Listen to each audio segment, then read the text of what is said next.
Hi everyone, welcome back to MechTalks. I'm Lynn. And I'm Huy. Today, we're going to talk about something that every mechanical engineering student should understand: casting technology. Exactly. When I first saw a casting drawing, I was a bit confused. So many lines, arrows, and symbols. Yeah, I know that feeling. But once you understand the steps, it's actually very logical. Let's break it down together.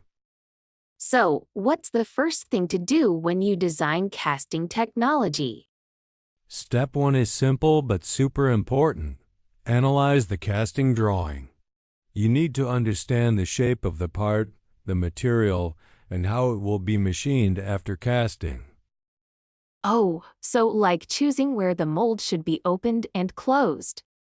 Exactly. That's called the parting line. You also check if the part's design needs any changes to make it easier to cast. Okay, what's next? Next is casting position and allowances. For example, we place important surfaces at the bottom mold to reduce defects. And we add different types of allowances. Machining allowance, extra metal for later machining. Shrinkage allowance to compensate when metal cools. And draft angles to make it easier to remove the pattern. So it's like planning ahead before the real work begins. Exactly. I've heard about cores before. What are they? Cores are sand blocks used to create hollow spaces inside a casting. They need to be simple and strong so they don't move when we pour metal in. We use core prints to support them and special sand mixtures depending on the size and shape.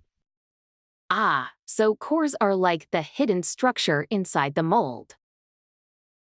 I see something called a gating system on the drawing. What's that?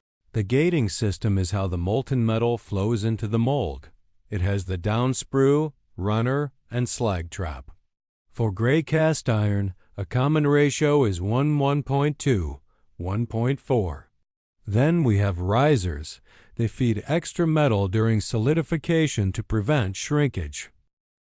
So, risers are like backup tanks of molten metal? Exactly.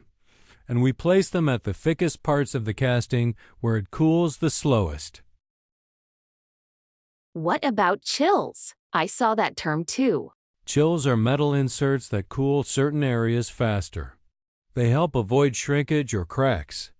Then, before we pour, we calculate the melting charge, how much pig iron, scrap, and alloy we need to get the right chemical composition.